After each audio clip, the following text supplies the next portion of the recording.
Bueno, y tenemos para este segmento dos distinguidas personalidades de la política, de la vida pública venezolana. El exdiputado, político y ensayista venezolano Alberto Franceschi. Muchas gracias, es un honor tenerlo aquí esta noche. Y vía Skype desde Maracaibo, Venezuela, Julio Montoya, diputado por el estado Zulia, abogado y dirigente político. Señor Montoya, muchas gracias por acompañarnos desde Zulia. Saludos, un abrazo y mi solidaridad. Gracias. Señor Franceschi, ¿cuál es su evaluación, no médica, sino política, de esta nuevo estatus del presidente Chávez?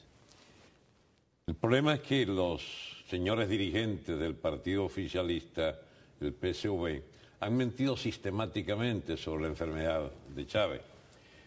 Por ejemplo, hay una ola de rumores bastante sólidos, por decirlo menos, que hablan en Caracas, con información desde Cuba, de que ya habría muerto, por ejemplo. Y que todo esto que se comenta sobre mejorías o que hay signos vitales, etcétera, o evoluciones favorables, son apenas estratagemas para darse el tiempo político en que esta dirección del PSV y el designado como sucesor, el señor Maduro, pudieran estar usando políticamente esa espera para anunciar la muerte.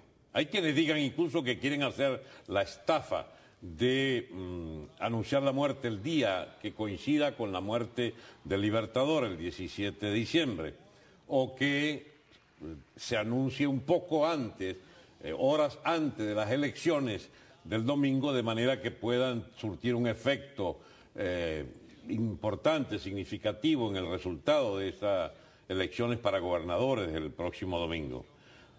En realidad es tal el secretismo típico con el que se ha manejado. Aquí el único que ha tenido razón desde el principio era el médico de familia que tuvo que asilarse en México por haber dado la información, el doctor Navarrete, de que este señor tenía 2 años de vida, contando a partir de abril del 2011 la vida del presidente, lo que no significa que sea con buena calidad de vida, apenas llegaría hasta el mes de abril. Y lo estamos viendo, hasta ahora lo estamos viendo. Ahora bien, antes de pasar con el señor Montoya a Maracaibo, vamos a escuchar al señor Diosdado Cabello, presidente de la Asamblea Nacional, desmintiendo.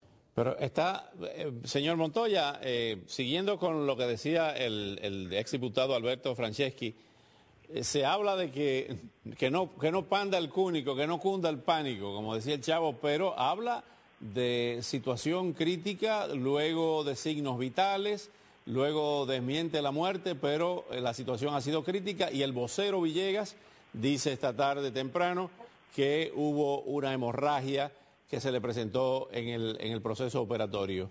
¿Realmente consideran ustedes, con las informaciones que están manejando dentro de Venezuela, diputado Montoya, que está grave el presidente, que está en estado crítico? ¿Cuáles son las informaciones que tienen? Bueno, primero un saludo a ti, a Alberto y a todos los que nos escuchan. Lo que es que quizás tu audiencia no entiende mucho el tema del proceso venezolano. En Venezuela hay una democracia extraña, una democracia que es muy mediática, pero en su vida interna y en el manejo de la legalidad se mueve con parámetros de profundo autoritarismo. Nuestra Constitución establece con claridad que para este tipo de situaciones ya la Asamblea Nacional ha debido de pedir un informe médico solicitándole al Tribunal Supremo de Justicia que lo certifique de manera de ver cuál es la realidad de nuestro presidente. Recuerda que como en casi todas las constituciones del mundo, el presidente del Ejecutivo en Venezuela al mismo tiempo es comandante en jefe de nuestras Fuerzas Armadas. Y que se supone en el plano teórico que un comandante en jefe de unas Fuerzas Armadas tiene que estar en plena capacidad a fin de tomar decisiones en un momento importante de la República. La incertidumbre es lo que da pie a cualquier tipo de especulaciones. Ya yo creo que la dirigencia democrática en Venezuela ha aprendido a vivir con el tema de las especulaciones y no a dejarse guiar por ellas. Todo este tema de la falta absoluta, quien lo introdujo en la política venezolana y de América, es el mismo presidente Chávez, quien ya incluso anunció su sucesor, un candidato, e incluso a decir verdad, también planteó el procedimiento que establece la Constitución, hacer una nueva elección, y él plantea que el candidato sea Nicolás. El presidente está enfermo. La magnitud de su enfermedad la hemos visto por médicos brasileños, por médicos cubanos, por médicos de otros sitios menos de la República de Venezuela. Pero es obvio que el presidente está enfermo. Se le nota físicamente desde su forma de caminar, lo que lo hemos podido ver desde muy cerca, tanto en el Parlamento como en reuniones de trabajo, hemos podido ver que el presidente está muy enfermo. La dimensión de ella, bueno, ya hoy lo pudimos ver. El mundo vio cómo el ministro de Información del gobierno dijo que pasó de un estado crítico y está recuperando sus signos vitales. Para cualquier oyente o lector que lee eso, puede decir que viene de un grado de extrema gravedad a un nivel intermedio, pero minutos después el vicepresidente de la República da otra declaración. Así ellos se han manejado siempre.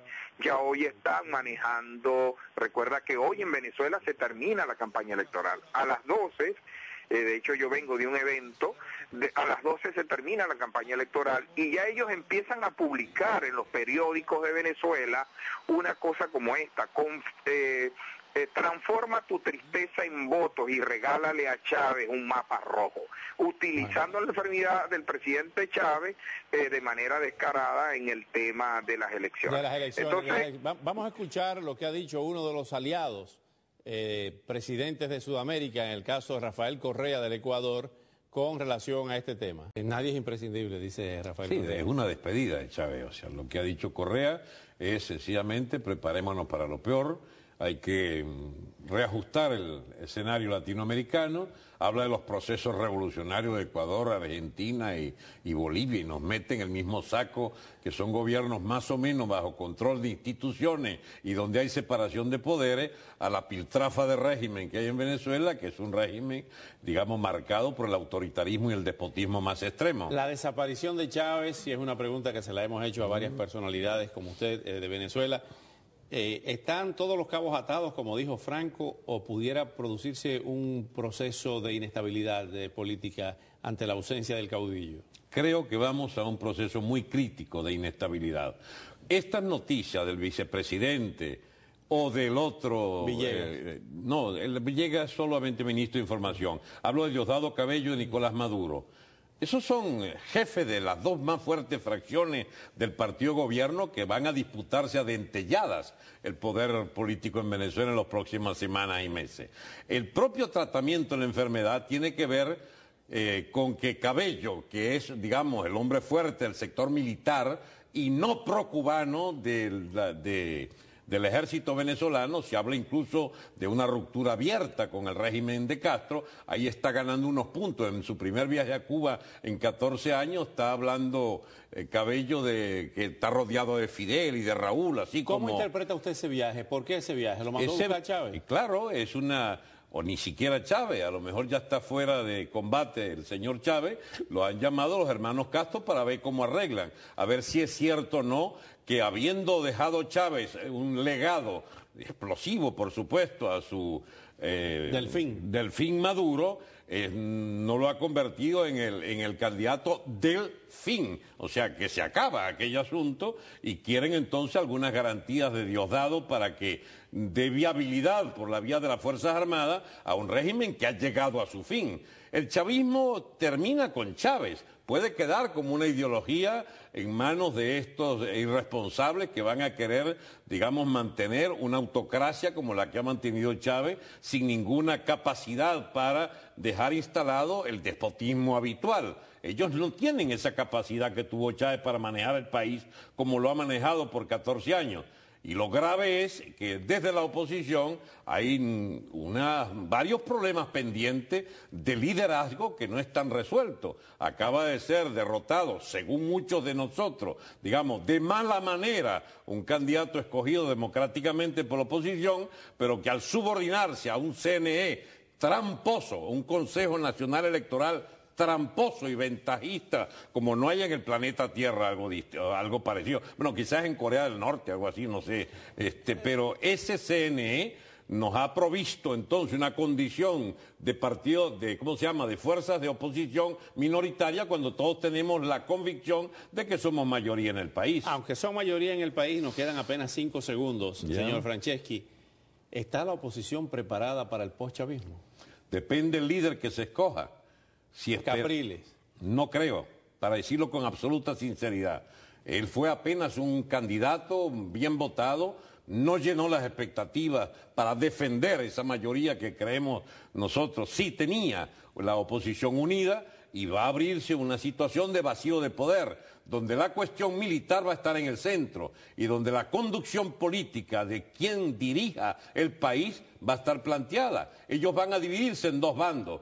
Necesitamos un líder experimentado que reúna a toda la oposición y presente su candidatura al poder. ¿Quién es ese? No sé, habrá que buscarlo por consenso, me imagino, porque a 30 días plazo usted no puede realizar ni elecciones primarias ni un gran proceso de consulta. Señor Alberto Franceschi, tiene que volver al programa para seguir hablando. Gracias, Julio Montoya, desde Maracaibo.